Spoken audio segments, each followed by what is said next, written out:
Hello everybody, this is Intrepid83 and welcome back to Let's Play Final Fantasy Origins Final Fantasy. Alright, since the last episode, I got everybody up to level 3, so huzzah for that. I also picked up the Fire 1 and Bolt 1 spells for Graham, and I picked up the Dia 1 spell for Thor there as well. As far as items go, they got the sleeping bag and the 4 antidotes. As for stat-wise, this is what we look at. We got quite a ways before we get to level 4, so...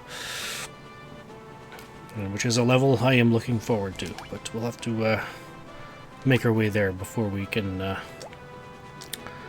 partake of the enjoyment of it. But anyways, so that's taken care of, and one thing I neglected to mention last episode, that not only does the inn cost 30 gil, but there's also a, if you happen to lose a party member in the process of your travels, of your adventure, come into a shop that looks like that's unmarked, and generally you can revive your party members there. So yeah, in this case, this is the least expensive place in the game to do that, and it costs 40 gil, so let's keep that in mind. Hopefully we won't ever have to go there. Alright, so that's taken care of.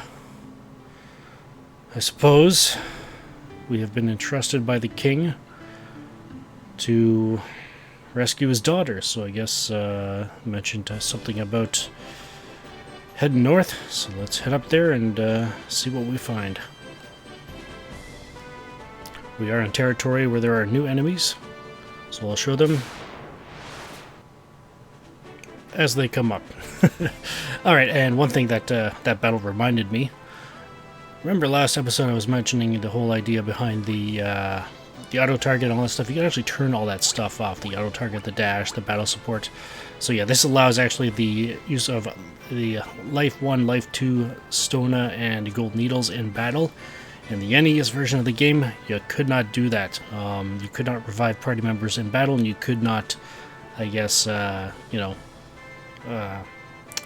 remove any petrification off them during battle. So yeah, that was a big headache, especially for at least one area of the game. I'm sure anybody that's played the game probably has a good idea of what I'm talking about, but I would ask them, just for the sake of, no spoilers, as usual, that kind of stuff. But anyways, button info displays information on button usage. I guess this is just kind of like a, it tells you what stuff does, I guess. I don't know. I don't really see any reason to turn any of these off, other than maybe dash, but just in case I feel like using it, I'll leave it on, so yeah. So yeah, you can turn them off, that's the whole point there. Alright, let's continue on.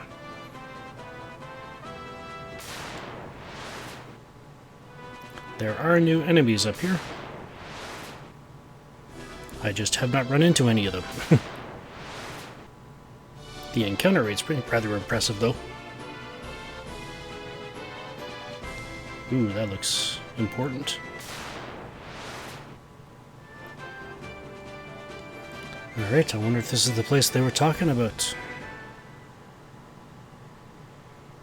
The Temple of Chaos, that sounds familiar. And just to let you know, the new enemies we could meet up with on our way here, and on our way back to Cornelia. The only one I would say you'd really need to worry about is the Gygus Worm. It is the most powerful enemy you have to face at this point, and it has about 56 HP. I would actually recommend, it's actually weak to fire, so I would actually, if you've run into like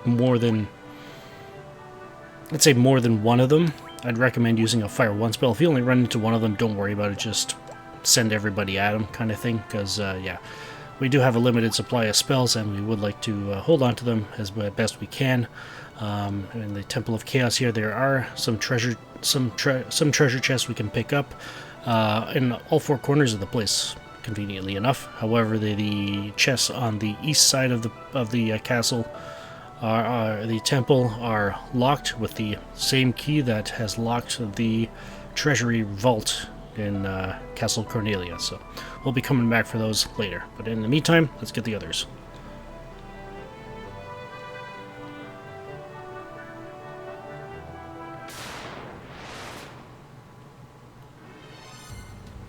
Alright, and here's the Gygus worm I was referring to. Alright, so let's see. Let's do... Trying to... Yeah, you know what? It's important to take one of them out. So, yeah, hopefully that'll be enough. Yeah.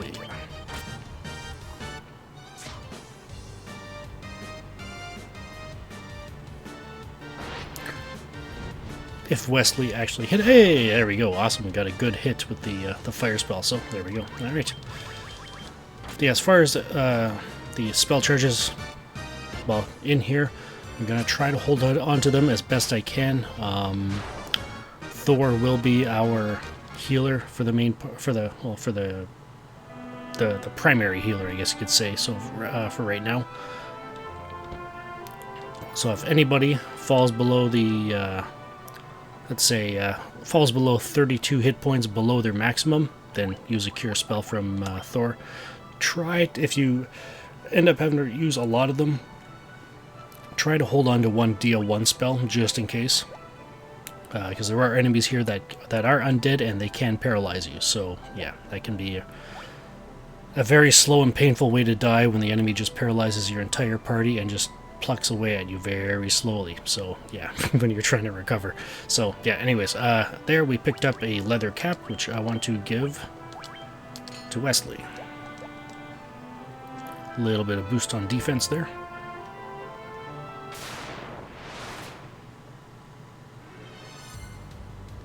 And this is the enemy I was referring to that can paralyze you. Fortunately, there's only one of them, so let's just go after him.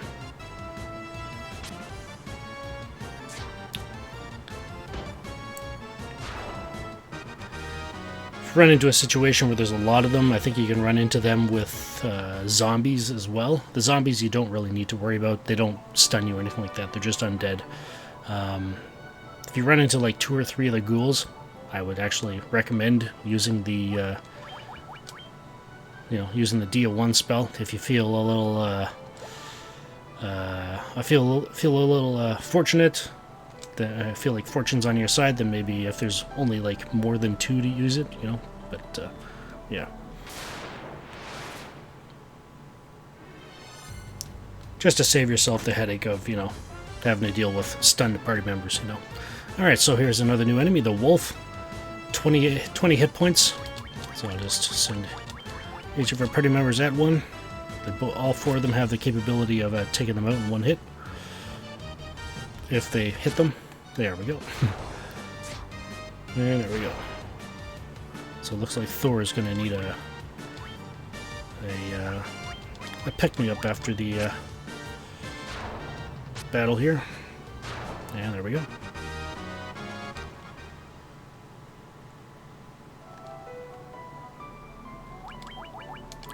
And alright. There we go.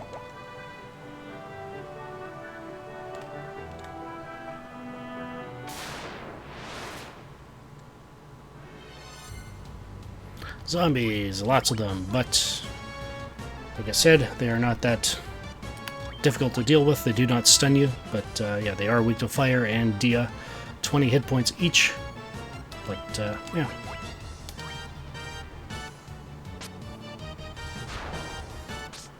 Should be relatively easy to deal with.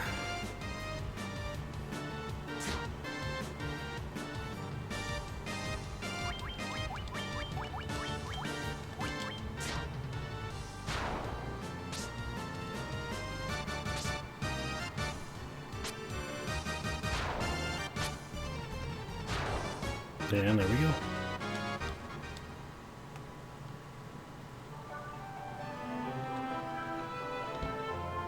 Alright. And here we got a potion. And a tent. Essentially, it's just a more powerful version of the sleeping bag. It restores, I believe, up to 64 HP. I'm not entirely sure. Maybe 66, somewhere around there. But it does regenerate quite a bit more HP than the sleeping bag does. But the cost of them is usually really not worth buying. So, yeah, if you ever pick them up, yeah, maybe use them every so often. But other than that, no worries. Don't worry about spending money on them, I mean.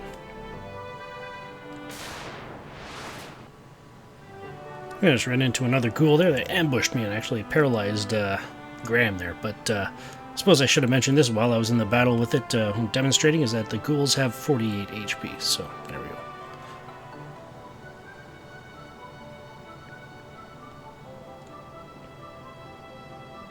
Alright, so it looks like the center room is our next destination. How are we doing? So we got four. You know what? Should be fine. So let's just heal everybody up.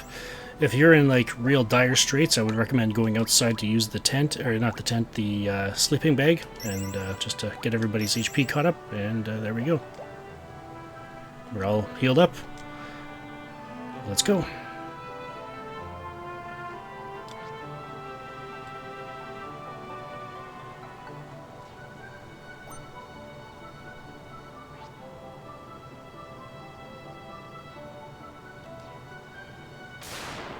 It is Garland. Alright.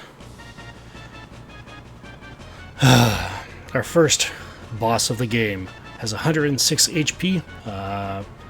Not actually, he actually has a weaker attack than the Gygus worm, but still, this guy's got well, got the highest defense and the highest magic defense as well of the enemies we faced so far. So yeah. So let's hit there, and if you happen to have a Fire 1 or Bolt 1 spell left, I'd actually recommend using it. It basically just guarantees that you'll hit them. So, whereas you've obviously noticed, sometimes we miss, so, with their weapons, so yeah. So, just go all out. If you happen to still have some Cure 1 spells, you know, use them as needed, but other than that, you should be relatively safe in this battle.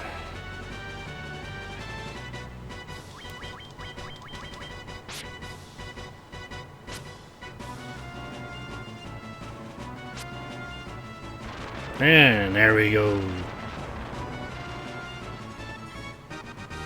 Garland has fallen.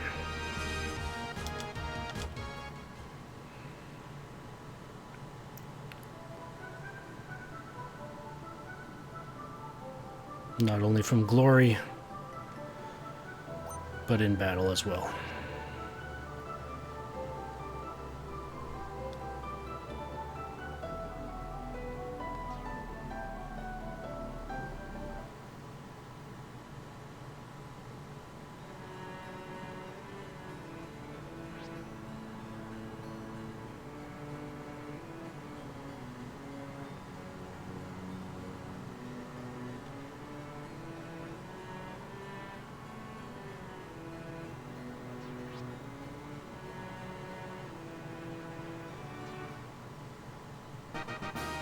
Alright, so it looks like he's going to build a bridge for us.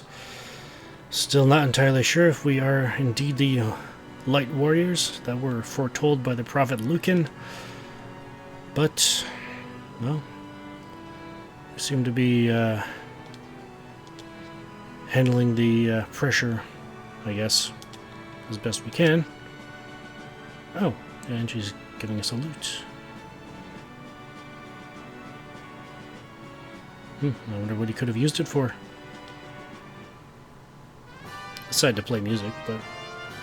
In any case, he does not have it. We do. So, there we go. And yeah, if you try to leave that room without talking to Princess Sarah, she'll just call you back and say, hey, here's the loot kind of thing. So, yeah. Can't leave the room without it. You're welcome. Alright. Yeah, there's one more guard up there we got to talk to.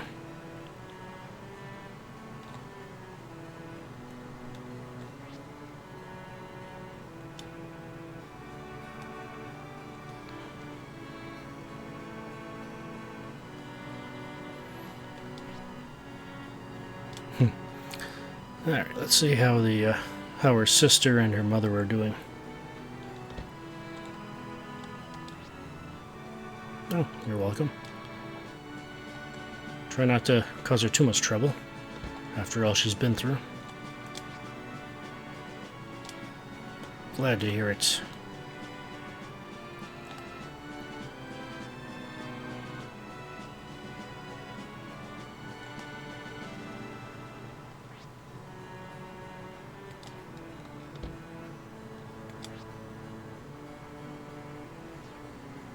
No, you're welcome. It definitely looks like she's a bit more at peace. I believe she was pacing the last time we were in there, so... Oh, this gentleman here. The loot can destroy the door to the source of all evil. Sounds ominous?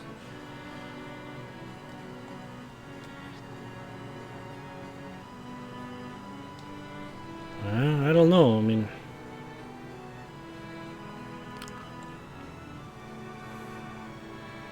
The king has built a bridge for us, so I guess the least we can do is see what we can do about this prophecy.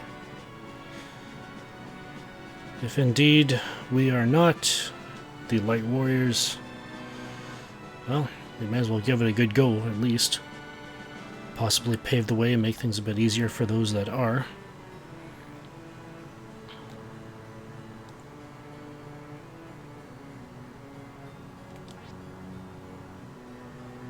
Yeah, it's like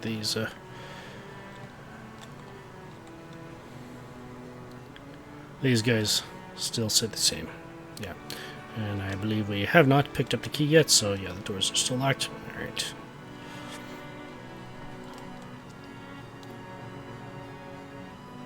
Alright. So I guess we better head out.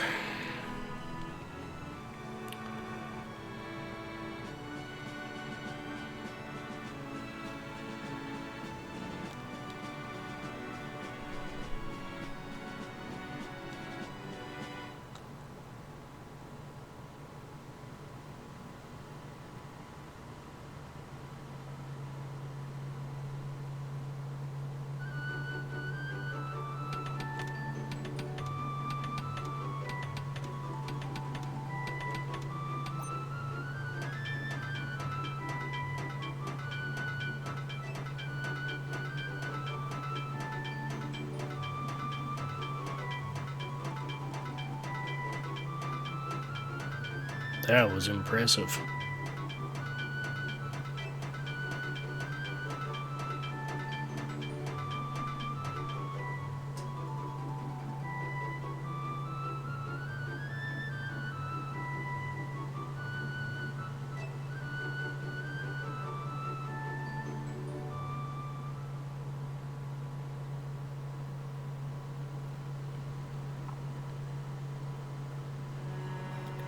I think they just set a record, but yeah. That foreman there is actually kind of looked like Jack Aubrey from Master and Commander, but anyways.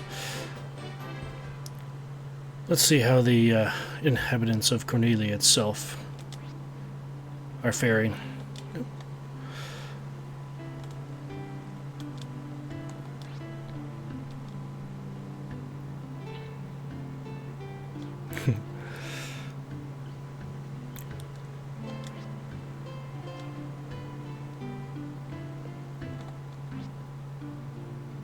Up north of Cornelia is a cave where a witch named Matoya lives.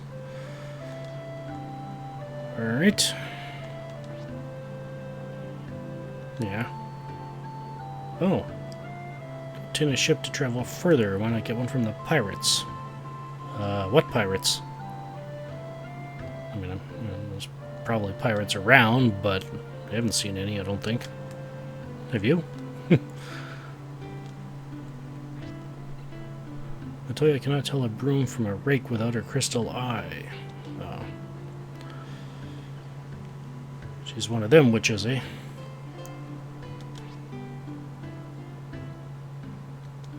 Yeah, so we've got a cave to the north and the town of Provoca to the east. Alright, let's see. Yeah, I think I will rest up at the inn here. Just replenish her HP. Under spell charges.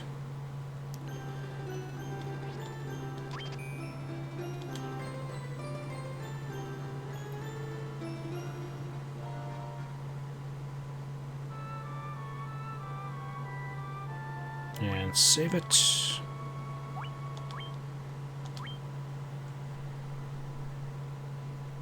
And next time we shall head north.